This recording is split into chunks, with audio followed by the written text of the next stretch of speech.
to be here today, and hi Prashant. So I'm not gonna take a lot of time. So Anindya was my professor when I was at ISB, and he has been consulting a lot of companies across China, Korea, the US, South America, everywhere, and we're really lucky to have him here today. And so what we've done is that we did a couple of polls on social media, and we have collected a bunch of questions, some from our employees of course as well. So I'm just going to ask these questions, and if you have any questions at the end of it, Anindya is more than happy to answer them. Cool? Sure. So we'll just get started.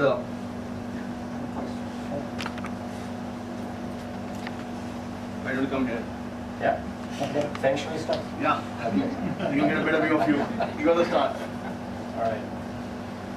Okay. So the first one is, this person has said that having consulted in various capacities for Google, Facebook, IBM, and all these other leading Fortune 500 companies, as well as teaching thousands of business school students across the years, and being a data scientist, of course.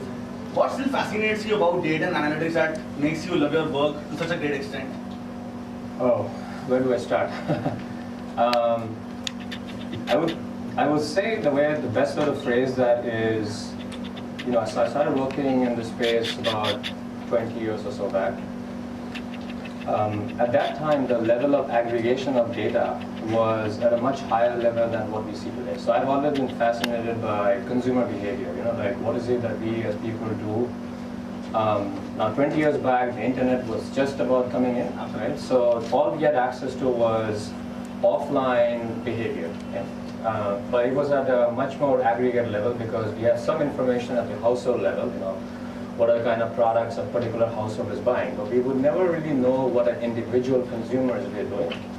Things have changed dramatically in the last 2 decades because now we can observe pretty much anything and everything about a consumer, not just who he or she is, but what they're browsing, what they're buying, what they're looking at, what they're listening. All their choices are observable. So personally for me, that transformation from very aggregate household level data to very atomic, granular, individual consumer level data opens up wide plethora of questions to be answered. Questions that we could only hypothesize before, but now we can actually answer them. So I found that journey to be gratifying, and it's not just me. There's dozens of other scholars who've done similar in a quest for the truth. So on one hand, data has become far more atomic. What does that also enable is it has enabled us to bring in far more sophisticated tools to analyze that data. Okay? So what I mean by that is when you have very aggregate level data, you can't really unleash what we call these algorithms on them because algorithms work best contingent on the quality of the data, and so when you have far more richer data, the algorithms are going to do a much better job in being precise and being able to ascertain the individual consumer choices. So right now it's a perfect storm. So we have lots of advances in artificial intelligence, machine learning, deep learning, text mining, statistical modeling, and so on. And we have pretty much the ideal data set. Anything that you want is available. Now somebody has it, maybe not right away, but it's there somewhere because everything that we do online, everything we do on our mobile devices, everything that we do anytime, in fact offline too, our telecom providers have information on what we are doing, right? So somebody has the data, we have access to the tools, so the combination is just the perfect storm. So I would say that I think this has been the most gratifying part of the journey in terms of understanding consumer behavior, consumer choices, so. I feel very nostalgic because I feel like a student again. I feel like I'm back in your classroom, and wow. Okay, a lot of questions had come in my head as I hear that. I think a bunch of them are covered here, so I'll get to them first. The second one says that when it comes to artificial intelligence, a person who doesn't know about it as a disruptive technology would only compare it with a Siri at an Apple. Like that's what AI is to the common person. Hey Siri, what's up? How disruptive do you think it could be? Do you think, if you could give us all a very broader view of it, where is AI right now and where it could be in the next 3 years? Not in the longer run, but in the very immediate world. Because people here are from different professional worlds. How can they be prepared for what AI is going to unleash upon us in the next 3 years?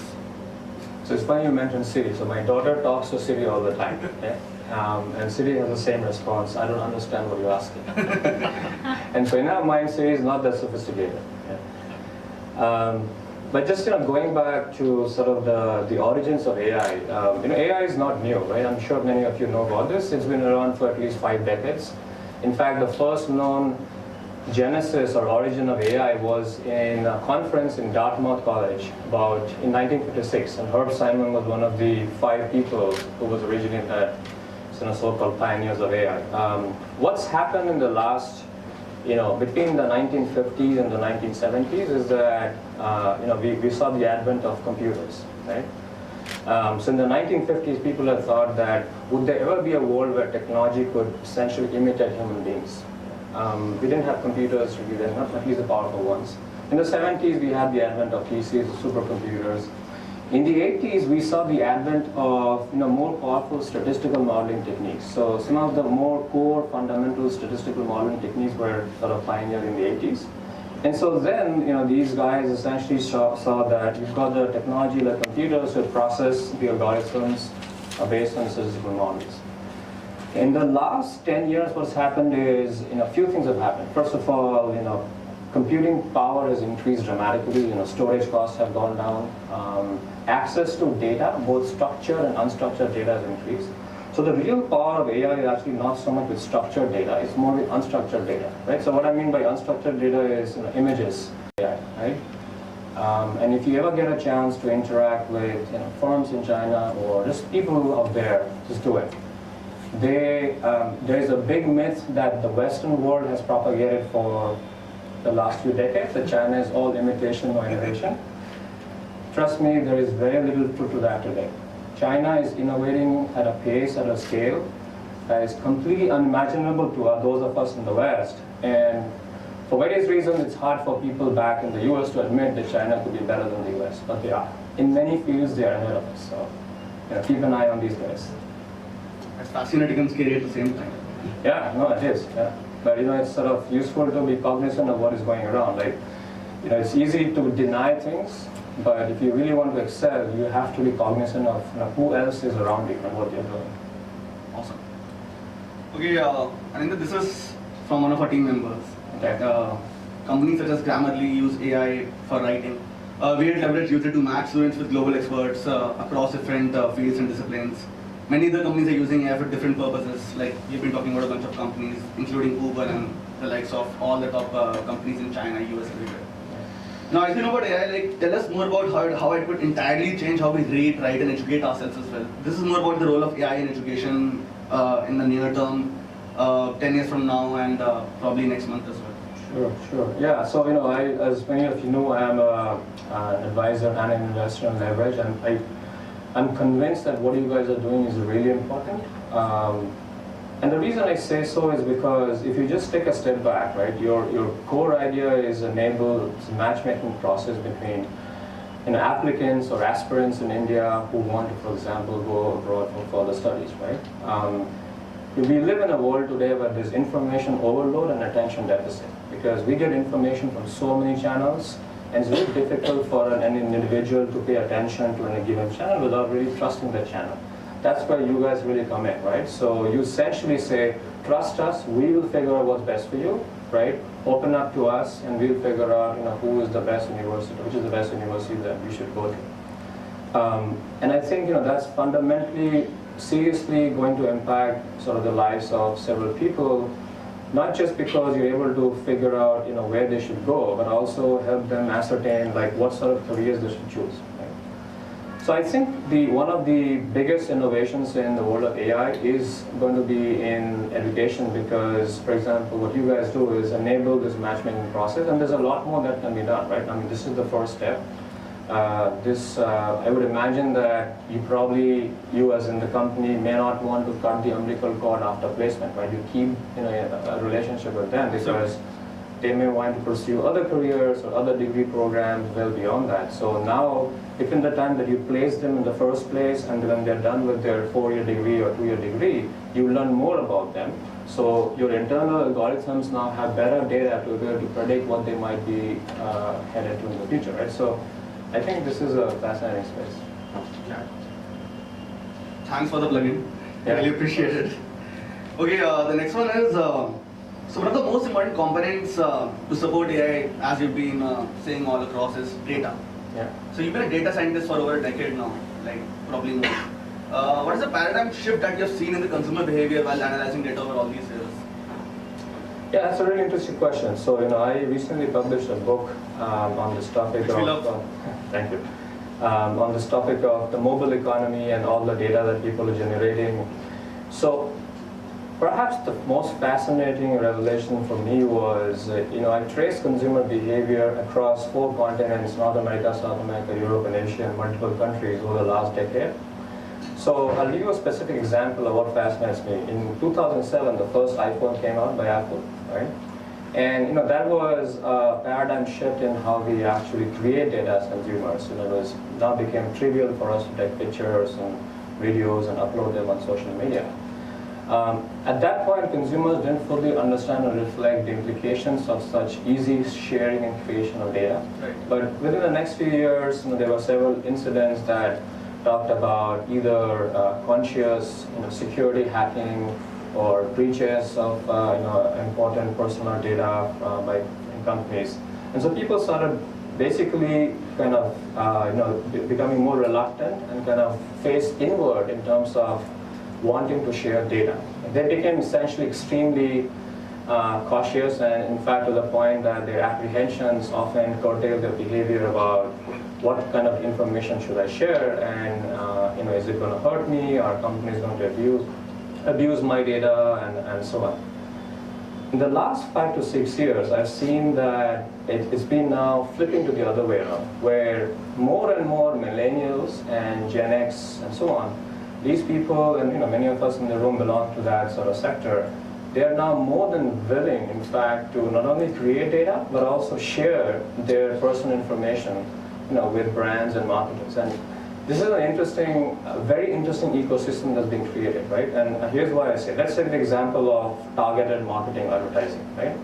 So, how many of us you feel in the room, just raise your hands if you think that you get too many ads, and too many emails, and too many coupons, and too many, right? All of us, right? Now, let's think about why this happens, right? Does a brand or a firm really intentionally want to abuse your attention and annoy you and feel intruded? No. What they're doing now is they're essentially throwing darts in the air, and they're trying to hit bullseye, right? So they don't really know enough about, they have bits and pieces about who you are, but nobody stitched your profile together to give them a holistic picture of what your preferences are. So essentially what they end up doing is, we end up throwing darts in the air, hoping that of the 10 ads, each dot is an ad, one of the 10 ads, one of them will strike your attention. But what generally happens is by the time you receive the 4th or the 5th ad or the email or the coupon, you're tuned out. You're completely just overwhelmed, right? So this ecosystem is not working. So how should we make this work? This has to be a two-way process where consumers have to come forward and share more information about their preferences. Want to be all on the internet. So, because a big population here is also going to be out there in the market in 3 years from now, 5 years from now. What is your view around what are going to be those jobs for the future? Like, if I want to prepare for a job in 2022, what are the kind of things that I should do today?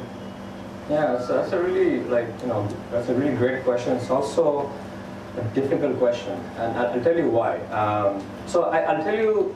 Okay, let me start by talking about the jobs that I am sure will exist and in fact will thrive.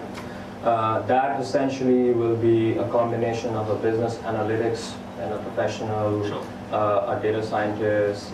Essentially, companies are going to increasingly need managers, not at the entry level, but also at the middle level, that are more comfortable with data-driven decision making. Okay. You don't need to be a computer scientist to be a data-driven manager. You just need to be able to be comfortable with a spreadsheet in front of you and say, okay, here's a data set that you actually don't mind just visualizing that for a couple of hours and figuring out what story to tell. That's the kind of person people need. So if you are looking for careers and jobs that are sure to exist 3 to 5 years from now, I think that's a space that you should definitely be looking at. Try to pick up skills in data visualization, statistical modeling, and machine learning, all of these more data-driven skills. What TOEFL go I think I'm pretty convinced that certain jobs that are fairly repetitive and tedious, and they tend to be at this point mostly blue collar and not so much white collar, although certain white collar jobs in the space of accounting and in the legal space, those are likely to be diminished in numbers. It's not that they'll be completely automated. I think we always overestimate the pace at which technology will affect society. 2 years from now or 3 years from now, those jobs will still exist, but they'll be in fewer numbers. Okay? But a lot of the blue collar jobs will go away, right? So we don't need drivers driving massive fleets of trucks anymore, right? We don't need drivers in autonomous cars will be pretty much a norm by 2020. Not in every city in the world, but in many cities in the world, you see autonomous cars. When you have autonomous cars, you don't need drivers in taxis, and a lot of the jobs in the ride-sharing Uber economy will also have to disappear because, again, you have a self-driving car, you don't need these jobs. The cashier's job in the retail, the postman, the mailman, the person who collects the trash, for example, in the West, there are trash collectors. All of those jobs are going to go away in 5 years or less because essentially they'll be replaced by robots, right? So we basically as a society have to get comfortable with the idea that the person sitting next to me having a mojito is actually a robot. Okay? That's not too far ahead in time. In fact, you go to Tokyo in Japan, for example, that's already happening, right? So you see humanoid robots walking in the streets right next to you. And they're so real that sometimes you actually have to stare at them. I know staring is rude, but sometimes you have to stare at them to realize they're actually not humans, but they behave just like human beings, right? And so, Japan is ahead of the curve in that space because robots have been assimilated in society. In fact, there was a recent survey in Japan which asked, because of the aging population, should we open our borders to immigrants for immigration? They said, no, we love robots. Robots don't judge us. Okay? So that's the mindset in parts of the world. So a lot of the repetitive blue-collar jobs will go away. And some at the intersection of blue collar and white collar, for example, the sharing economy jobs, and some white collar jobs. I think in 10 years' time, we have to be really cognizant that many of the banking sector jobs will go away because of the advent of blockchain, for example. But all I can say is in the next 3 to 5 years, if you're looking for careers, please pick up skills in business analytics, data science, machine learning, data visualization. And perhaps the most important skill you should pick up is the ability to tell a story with data. Okay? And this is what I was pausing because when you asked me what jobs will not exist beyond that, as a father of young kids, one of the things that I always think about is what kind of education should my 8-year-old or 6-year-old or 5-year-old do now, so that they are ready for life 20 years from now. So 20 years from now, I am now more convinced that the role of STEM will decrease, and what will actually more likely to happen is our kids who are going to be 25 or 30, 20 years from now, they are going to be far more responsible for creative thinking, design thinking, unstructured project management, the ability to work 5 jobs at the same time. I don't see a world where we will have a regular 50-hour weeks. Honestly, I think we'll all have to essentially work far less, but also do multiple jobs at the same time. And so we are not going to be doing one career, one job. We have a finally interface in which human doesn't have to do something. We have the camera which is doing something. Yeah. As a children, we doesn't need to teach a child how to switch on a plug. Yeah. But we have to teach him where is the start button and where is the app drawer. When the design part is going to be as simple so that no person has to learn that design. Because as the person asked about it, the person doesn't know how to get the positivity out of the apps. They are watching YouTube videos, but they doesn't know how to get the productivity. That interaction, when will that interaction with the machine will happen, and the machine will tell, okay, you will do that.